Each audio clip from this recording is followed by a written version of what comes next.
Hello and welcome back to our channel. So today in this video we will be discussing about how you can log in Prime HR. So without wasting much of our time, let's get straight into the video. So to get logged in your Prime HR account, all you need to do is simply tap open a web browser of your preference and type in the URL www.prime-hr.com.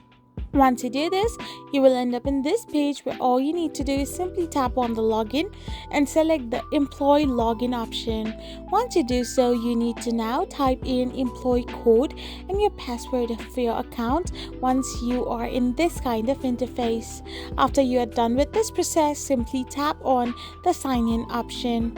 After you do this, you'll get logged in into your account. However, if you have forgotten the password, simply tap on forgot password to reset it again.